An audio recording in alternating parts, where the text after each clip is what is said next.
What up, Facebook, YouTube, Twitter, Friendster, Pinterest, SoundCloud, SoundClicks? Your boy Tone202 with another excerpt of The NFL is Fixed. And this is just really searching for information on this one, and let's talk about it. They were going to release him tomorrow, not post June 1.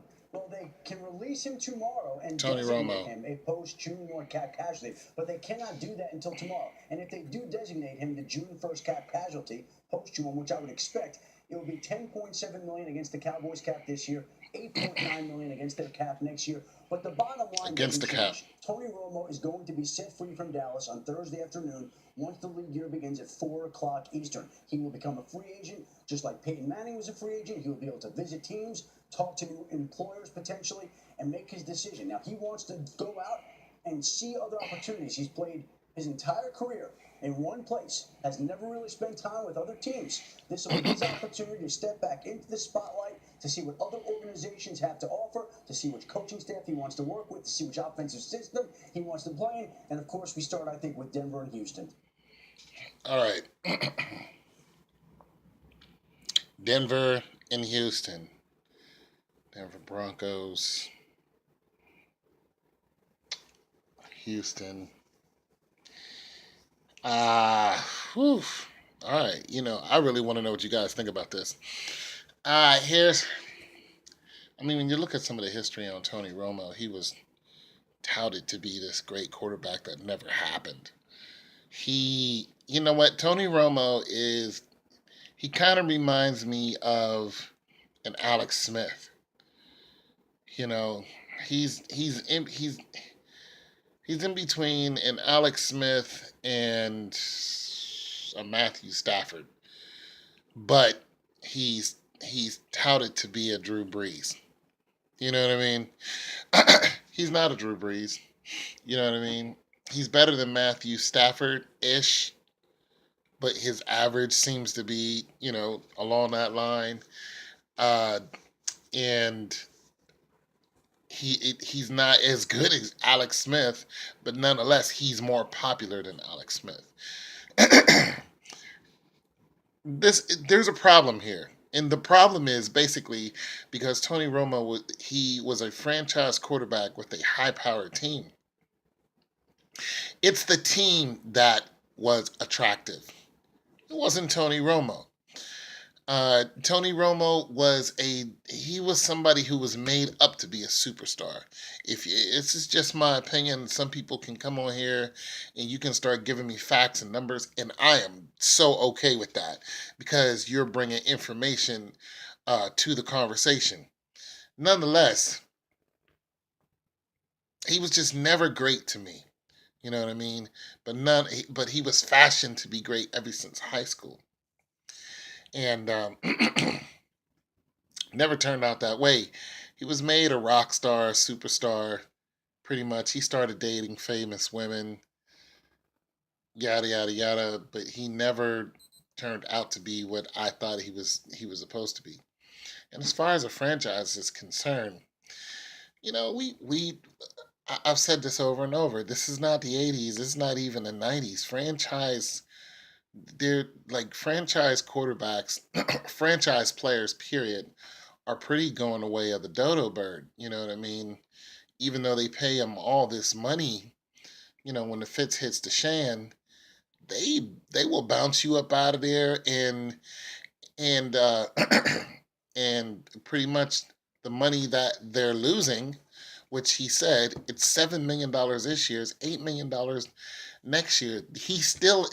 When you look at what Tony Romo is still owed, somebody's going to have to pay him that money. You know what I mean? Somebody's going to have to pay Romo that money. He's guaranteed monies to him. Somebody's going to have to give him that money. And you guys probably understand the contract's a lot better than I am, but now he's a free agent. When the guy said, compared him to Peyton Manning, it was like, okay, there's a huge difference between Romo and Manning. Manning, was one of the greatest quarterbacks ever. So he was being sought after. It wasn't like Manning was, you know, people were like, I don't know about Manning coming here.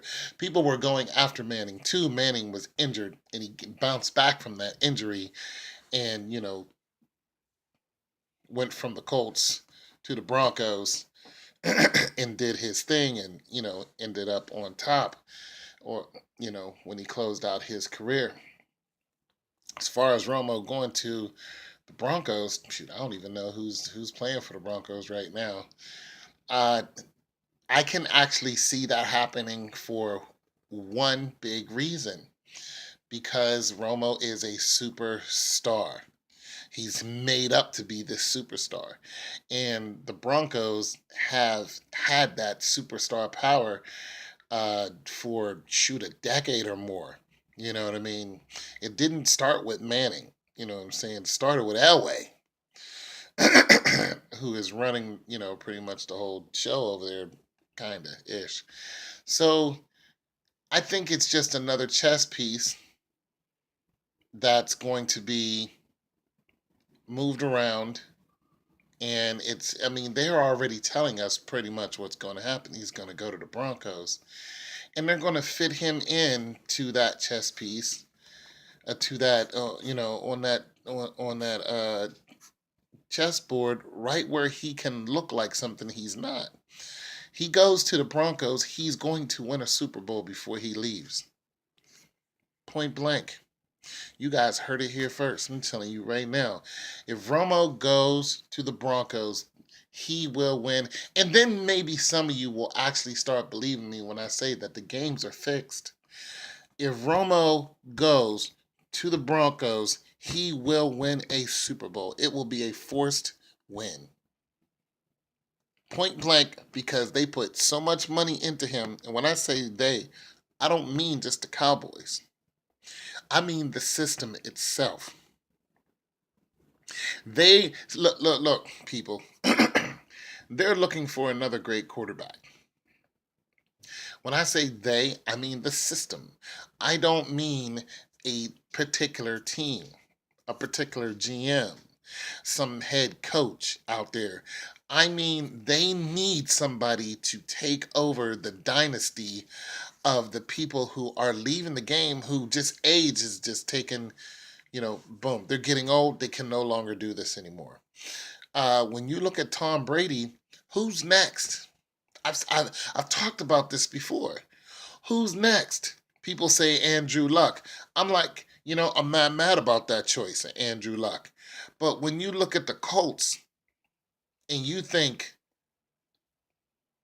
can the Colts hold a dynasty like the Pats did?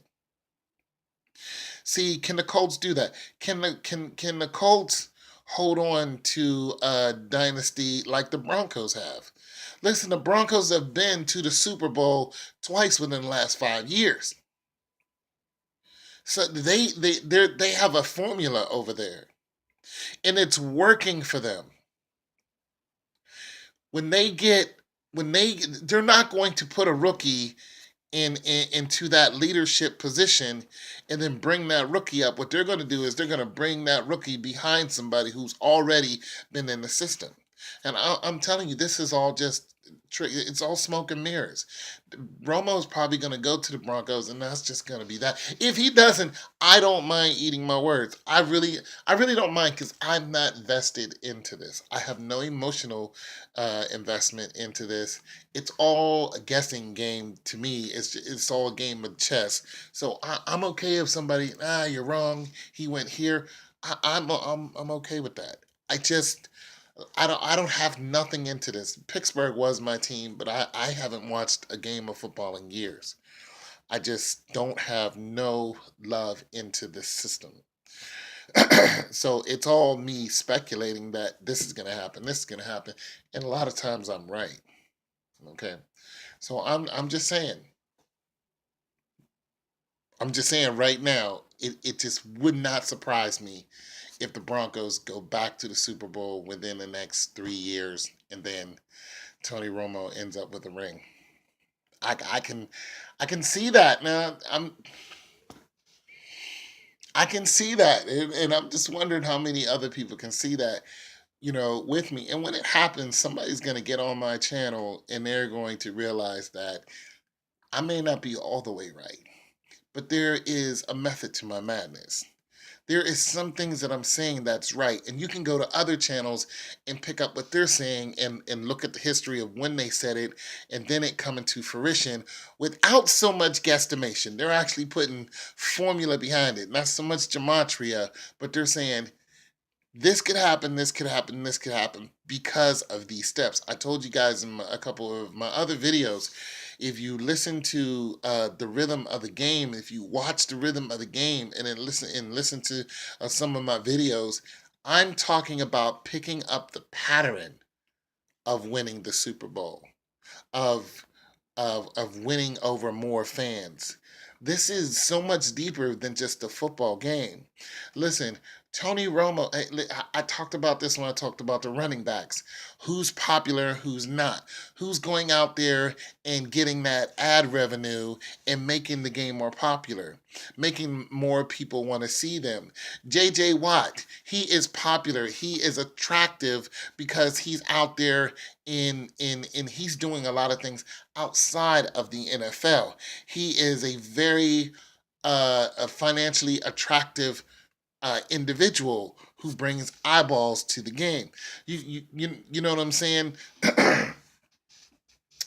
Even in controversy, when people bring eyeballs to the game, they're like, "Hey, we don't want this to be about the NFL," but nonetheless, controversy still brings people to the game. That whole Ray Rice, Ray Lewis, Adrian Peterson, those people they still bring eyeballs to the game. You know what I'm saying? And that's what it's really all about. Listen, the NFL is losing their ratings. And like I keep telling people, it's all about the Nelson ratings, it's all about the ad ratings. The NFL is losing their ratings. It's going down.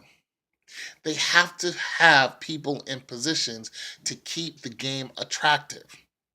That's what they need to do. And people like me saying that it's fixed, it doesn't help at all because we know that it's fixed, and then other people are seeing that it's fixed, and then they just don't want to watch it.